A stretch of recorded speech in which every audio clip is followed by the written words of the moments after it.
And welcome back to Tell Me Your Story, Mythosophia, exploring the depths of myth and wisdom. We're talking about Westworld, and we left off in our last segment talking about the aspects in regards to just doing this show, just because we can, should we? Mm-hmm. But that was the question on the table. So, Terrence, take it away. Yeah, I think what was really fascinating to see this season of Westworld was the hosts making decisions about whether they can do something versus whether they should. Comes down a lot to, Bernard, whether he, should accept Ford or should he not, or can he do this? And and Dolores and Maeve in particular are, as you can see, they're my two sort of favorite points to talk about with regards to the show, because they present such an interesting dichotomy. Maeve gets these crazy powers. Mm-hmm. Oh, yeah. Voice of God. It's almost like witchcraft. And we're going to talk more about the voice of God when we talk about Preacher.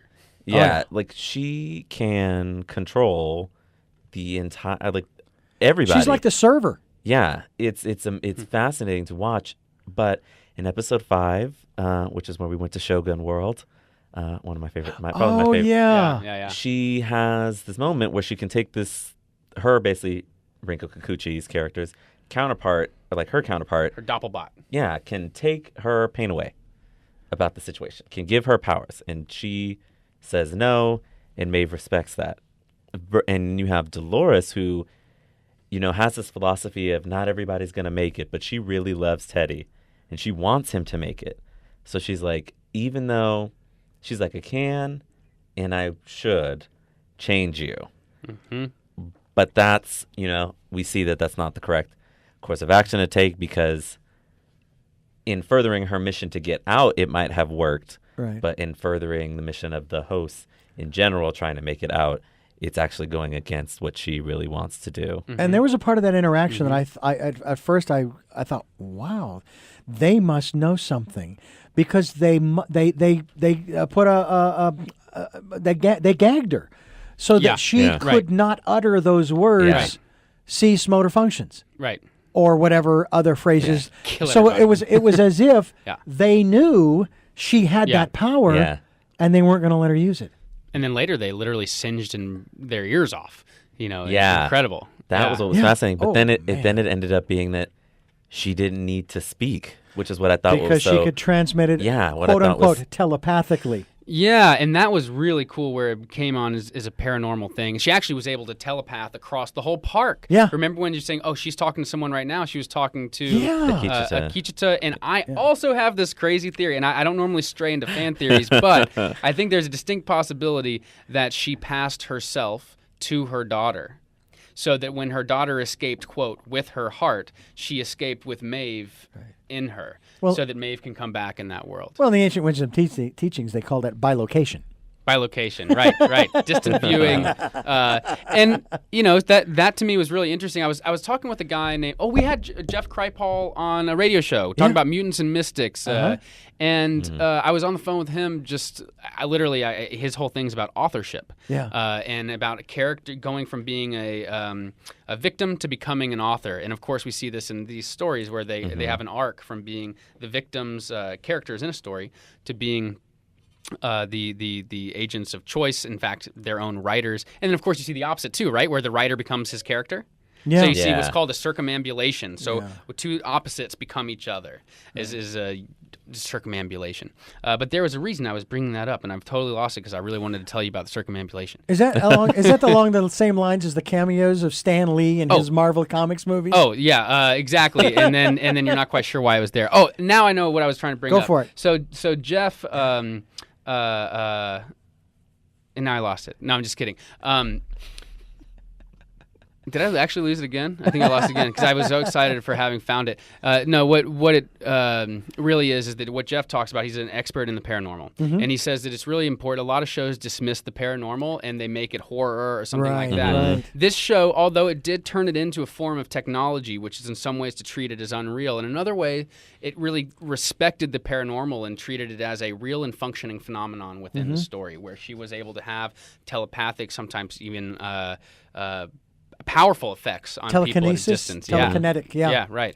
She could actually move things and so forth. Yeah. Yeah, or- and well, she literally stops Stopped like Neo yeah. stops all the bullets, right? Yeah. At the end, she stops everything. Unbelievable, really, really cool. I loved the paranormal in the story coming through this way. Well, I feel like the show treats it, paranormal for us might be ghosts, right?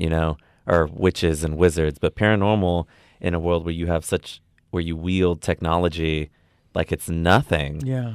is, oh wow, so the hosts can actually shoot me now. Right. Oh goodness, this one host can literally control everybody just by thought. That. And this is Pandora's box, where Yeah. our technology has actually unlocked these things where we're contemplating living forever. We're contemplating controlling things with our mind. All the previously off-limits abilities of humans are on the table, and our morality is in question. Yeah. And as I said at the beginning of our program, just when you thought you understood what was going on, at least to some degree, a jillion more questions come up like, oh, wait a minute, he's doing what? He can't be, or whatever the scenario is. It just continues to unfold and unravel, and you can't. It takes you. It's like you have to go back and watch it again because your brain just can't wrap around it the first time. Totally. Before we get too far away Sure. from the idea of can we, should we? Yeah. I want to remember that first line with Maeve, with Dolores, where she's got the people with a noose around their neck and the foot, and so I think one of the things that's being evoked here is the tarot card of the Hanged Man, which symbolizes a kind of arrestedness, an uncertainty to move forward, which is where she is. She's not sure if she's going to be this or that, and she decides to be that voice that's emerging. But in that line, she says, "My whole life, someone has been saying you will. I've discovered my own voice. I may." And this is a hearkening to Nietzsche's metamorphosis of man that show up in Thus Spake Zarathustra. So what happens is first you are the beast of burden. You do what you're told to do. I will do what you tell me. And then in this allegory, you come to realize who's telling you what to do, and you realize you're like, screw that guy. And this is a dragon. I see this dragon as a tyrant, and I'm not going to give in to the tyrant anymore. And then the camel or the beast of burden turns into a lion and says, no, like, I am not going to do what you want me to do anymore. And it finds its own voice to do what it wants to do. And this is exactly what she's done. Yeah. There is a third step, and let's only hope that she undergoes that step, where the lion realizes that the lion is a destroyer, and they cannot be the one that brings something new. Yeah. The lion must give way and transform one more time into a baby, and then it will be with the eyes of the baby that you see something new. And this is, of course, why you see to the song Thus Spake Zarathustra in 2001 ending with the baby's eyes, completing the allegory in 2001 of Thus Spake Zarathustra ending with new eyes, new vision. Well, I think that's really fascinating to bring up with regards to Dolores, because I think at the end, before the post-credit scene where we found out that William was a host, that's me, by the way. That she has this moment with Bernard that's like she has been hell-bent on getting her plan to be the thing that works, and she's going to bring in somebody who is her opposite, who she knows will battle her because she feels like that's what she needs. And what's so fascinating about it is, they call her Deathbringer, throughout the series, but in some ways she's recognizing that she's at the lion stage. And is maybe trying to transition to the next one, but I don't know what that will look like for her. Interesting. Yeah. And interesting. Because why else bring Bernard with you? Yeah, that was he was really, he literally killed her. Yeah. Brought her back, but killed her. So. Yeah. Help me to understand some of the structural dynamics of the program, especially in the last series, last episode, or second to last and last, where they were walking through the depths of the Westworld, underneath. In the forge. Yes. The forge, yeah. Yeah, this underworld. And that was a tremendous way of creating a distinction between a normal world of waking day routine. And they really emphasize this is a whole classic hero's journey thing, to start with the normal world and then go to an other world.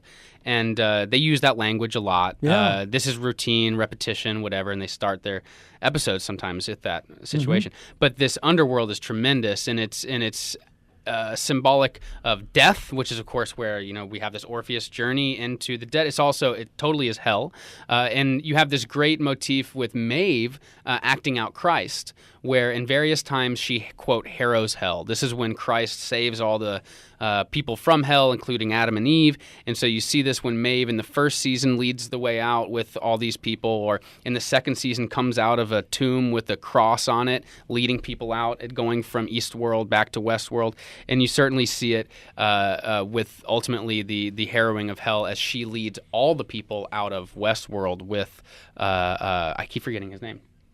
Akisha, the Ghost Nation, yeah. Akisha, the two of them really leading. So this harrowing of hell is a great repetition, and it's building off of this foundation of hell below that symbolizes also the unconscious, the unknown, that which happens when we aren't paying attention. Dark City style. They come up and they change everything without you knowing. So it's a great externalization of the inner psyche's unconscious mode. All right. Now let's talk about another structural aspect of the last episode. That other realm that they would cross over into, and they would lose the physical body that they had that fell off the cliff. And I'm thinking, oh my God, it was a ruse. It's a lie. There's nothing there. And then, of course, you see them running across this field. Yeah. And I'm thinking, wow. And then, of course, you're back in the control room, and she's saying, I'm going to make sure nobody can ever follow them because I'm going to somehow separate them and send them off. And and they were using the lasers, and there was some of the satellites, which I still haven't fully comprehended. Satellites don't need to have lasers. There's no reason for you to have to see them sending anything. That was just a unique thing. Unless you actually want to show a column of light for a symbolic reason, and I believe they do. There are two columns here. There's the column where they go to this land of dreams, and there's this column of light that takes them to the garden, right, where they send the data, and then Dolores will go. So there are two exits, two columns leaving Westworld. This is a repetition of what happens in Dante's Inferno when there are two columns leaving the Inferno, one of ebony, one of ivory, and one of them is a path of dreams and delusion. Okay. And so that seems to be what's happening here. One of the two paths out is exactly the dream path. But I wanted to come back to them falling off the cliff. Yeah. And the separation of the body and the mind. That I could talk about that for days. What were y'all's initial reaction? You got 15 minutes. Okay, we'll get there. I mean, my initial thought is I was like, oh, that's brilliant, because it's, if when we get into concepts of like going to heaven, like when you die, that's essentially what they were doing. And so it's like their bodies were falling away, and their bodies are immaterial, but like much like Delos was so protective of the IP, because that is the thing that makes the park. The spirits, or these, like the host spirit, if we want to go there, is what the thing that they were most protective of. So having that go, forward built them an eternal place where they can live and frolic and not have to deal with raggedy humans. And Dolores almost, she almost destroyed it one time. And then at the end, she came back and realized sort of the error of her ways with regards to that. And it's, it's much about giving people the choice to, do whatever they want. And so she sends them off to who knows where, somewhere, probably on some hard drive somewhere that nobody knows about. Well, they are gathered into the barn of the Lord. In the New Testament, there's this allegory where the wheat will be separated from the chaff. And the wheat will be gathered into the barn of the Lord. And this is an allegory, of course, for the soul separated from the body. The body will burn in the eternal fire of mortal world, whatever, and material world, and the soul will go. And this is a repeated imagery. So you see all the seed. First of all, you have the soul seed image, right? These things, they're basically a seed that is the soul, that is the whole thing. And so this soul seed, like right out of the allegory, is literally in the golden zippered black purse, where she's gathered them that way. They are, all of the individual people are in books that are in this library forever. And so, and if I thought about it again, I know I had a few other examples of where you've got this repetitive gathering of the soul seeds into the barn. And that imagery is then also the separating of the wheat from the chaff. You also see when they pull the seed out of the body. Yeah. Literally. Yeah. Separating that way, and then they fall off the edge, and it's like they're literally being harvested. They're literally being cut down as they go off the edge. And where do they end up? In a field of grass and grains, reinforcing that imagery of this harvested wheat. So and then shea. I have to wonder if it's possible to take that construct and say, okay, what we're seeing on the other side, after the physical body has fallen away, are the essence of the original humans that had been harvested in the amusement park for the purposes of this experiment of seeing if we couldn't get humans to live forever in these hosts. I don't think so this time. No? I think they're just the hosts. I think this time. I think yeah. I feel like she deleted So in other all words, of the humans. somehow the original essence of the human. I don't that think had been humans got into those hosts. You don't think so? Not yet. Why Not were- those hosts. Okay. Well, I think that in a way, it's like what we might hope or want. So like when we leave this mortal coil, what will happen to our essence, to our spirit, and all of these different things. And this was like the purest look at that, because these were, created beings with vengeful gods as fathers. And now they are free. They're just free. I mean, we won't know. I am 99% sure that all of the actors that are in that, new world are not coming back for the third season. You don't think so? No. You think they're gone? I think like Teddy, like that being an end for like Dolores realizing how wrong she was and giving him that freedom and putting him in a place where he could see something beautiful, because that was his whole deal, is really important. Their belief in that place being real that is they really were important. a little bit religious about. Yeah, it it was very but religious. Belief is really interesting because they literally had to make a leap of faith Literally. at the end. A literal leap of faith. It was very cool. So yeah. Dovetailing on what you said Yeah. in terms of my analogy, then I would take that actually to the next step. The reason why they are no longer the human essence is because they were embedded into the hosts and have already had new experiences that have, in essence, sort of overlapped or overwritten the human essence that got it started. Yeah, I see what you're saying. Do you think that there were humans ever put into these hosts? No, but I think do that there's think a plan for that, but I don't know if these have I happened. feel like, but their programming and their Yeah. primary drives are all based on humanity. Yeah. They're all based, Yeah. So in other words, they had taken the humans and they had somehow translated their essence into an algorithm of zeros and ones, Yeah. and then incorporated that algorithm. Well, I think they've done that with Delos. They did that at the end with Black William. Hat William, and I think we may find out that more and more characters are that way. Yeah, because But no actual essence of humans.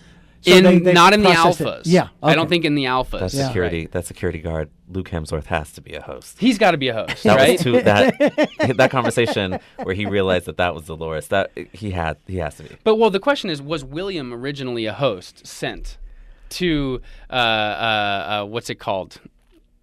Catfish? What's it called? to draw in the to honeypot. To get in the first place. I have a question for both of you Mm-hmm. about Westworld. Let's talk about the overall concept of it. Okay. What is the underlying or overall?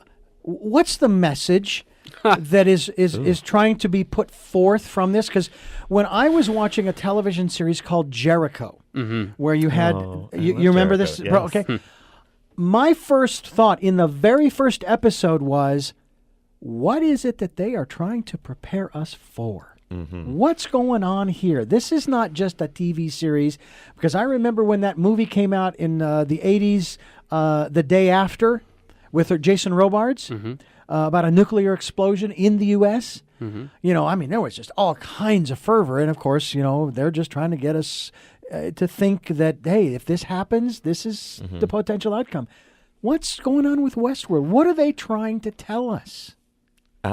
And is it the original author who? Right. What is he Michael trying to Crichton. tell us, Crichton? Or what are the writers of the present Westworld trying to tell us? I feel like Michael Crichton, with this in Jurassic Park, has always had a wariness for how far technology is meant to go. Again, back to the if we can. Yeah, should we. like I mean, Jurassic Park. They were like, oh, it's fun. We'll bring dinosaurs back. It'll be But on an island. It'll be safe. we'll also, breed Tyrannosaurus Rex and Velociraptors and things that, are carnivores. This might not be the best idea. But with, with Westworld, it's really, I feel like it's less about like the fear of technology or the fear of what the power of technology is, and really more trying to get to the essence of what it means to be human and or real or a conscious being. I can see that. And it's I can using see that, yeah. humans and hosts Yeah. to do that. So we can see, things that have been programmed to be a certain way and how they break out of that versus, real humans that have been programmed to be a certain way, how to get out of it. So I think that's what they're going for. I think that's the same thing I'd add. I think the same thing I'd say. I think it's just know thyself is, I think, the real call that it's making. But the question is I think they're speaking on multiple levels, right? They're speaking on a cultural level, know yourself culture, know what you are and what you're doing, but also on an individual level. And so I'm really interested in looking at this when we haven't talked about it, we won't probably have much time to talk about this, but as a psyche. I always look at any story as one psyche working itself out, as a dream would be. And so I'm really interested in looking at this as a story about one person or multiple people exploring their own psyches and internally questioning their own freedom, because I think that I don't think there's like a message like, oh, people are too conditioned or aren't questioning themselves. They need to. Yeah. That's didactic and condescending. I think I had this great teacher, Chris Downing. She came in and talked to us about Persephone. Yeah. And she made this point to me in one of my classes in the Myth program. She said, great storytellers don't normally pick a message. They say it how it is. However it is, and whatever that's their job, is to amplify and communicate to an unobserving eye your observations about what is. How about another perspective? Similar. That another message coming from Westworld is questioning not only looking within, but also questioning the path that you're on now. Who is keeping you in that path, and that it is possible to change the path. And it goes to not only Tell Me Your Story, but also to my book about choices. We always have choices. I don't care if you're a teacher, a bricklayer, or a prisoner, or a person in a nursing home. You always have choices. The question is, and this comes to the whole aspect of Dolores and or Maeve reprogramming people, what choices do you know that you have? Well, one thing that was so genius is that it was really saying that to have a choice, you got to get all the way down to your core drives.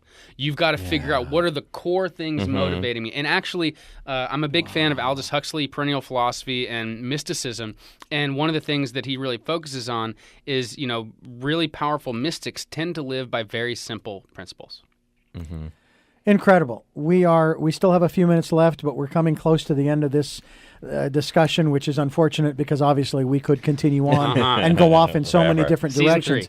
Would love to continue this conversation in another program as well. Obviously, at the end of season 3, it just goes back to that whole aspect, as I've talked with many people about choices, and that I have been such an advocate, verbally at the very least, that everybody deserves an education. And that the reason why we have certain groups of people in our society, I'll call them the classes, who are living the way that they're living is because they don't know that they have other choices to make, and that they've been programmed to believe that this is the only way to live. And the reality is, it isn't. Not to get too specific here, but when I think about, for example, the programs that are there to help people make it through their day-to-day lives, the social programs, okay, some of them call them the entitlement programs. The reason why the most people are on those, and they are on them from one generation to the next, is because they don't have the education to know that they have other choices. So, you must analyze yourself and educate yourself on yourself if you want to be able to direct yourself. And I've been hearing from more young people, a 20-year-old the other day who says, I'm not going to college anymore. I'm going to go to my own college. Well, you know, we of should tell learning." that student. You just say, go to studio school in downtown Los Angeles in LA Center Studios. Come visit the Joseph Campbell Writers Room. Yeah. Terrence, Will, thank you so much. This Thank has you, been a Richard. blast. Thanks, this has been This has amazing. been a blast.